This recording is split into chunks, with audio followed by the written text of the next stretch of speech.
তার মাথায় বিদ্ধ এই বুলেট, এটা যদি অন্তত এখন বাংলাদেশের জুলাই বিপ্লবের সকল অংশীজন, বিগত ফ্যাসিবাদী আমলে যারা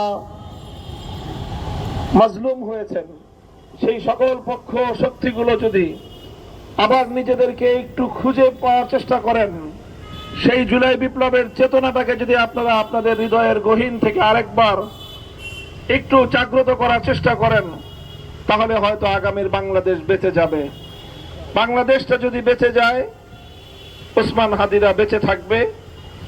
আমরা আশা করি আমাদের এই ভাই শরীফ ওসমান হাদিকে ইনশাআল্লাহ, আমার প্রত্যাশা, আমার আশাবাদ যে আল্লাহ পাক রব্বুল আলামিন তাকে শতগুণ শক্তিশালী করে আগামীর বাংলাদেশের স্বাধীনতা এবং বাংলাদেশের অস্তিত্বকে রক্ষার এক প্রতিবাদী মুখ হিসেবে নেতৃত্বের জন্য আল্লাহ তাকে আবার আমাদের মাঝে ফিরিয়ে আনবেন ইনশাআল্লাহ।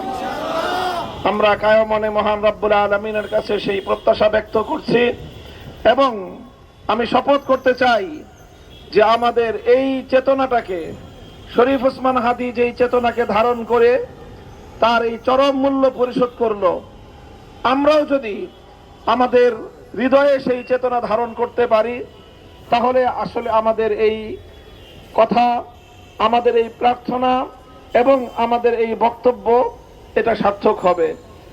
করা হয় তার চেতনা বাংলাদেশের প্রতিটি ঘরে ঘরে ছড়িয়ে পড়বে। আমি সেই প্রত্যাশা ব্যক্ত করি। আবারও মহান আল্লাহ পাক রব্বুল আলামিনের দরবারে আমি আমাদের ভাইয়ের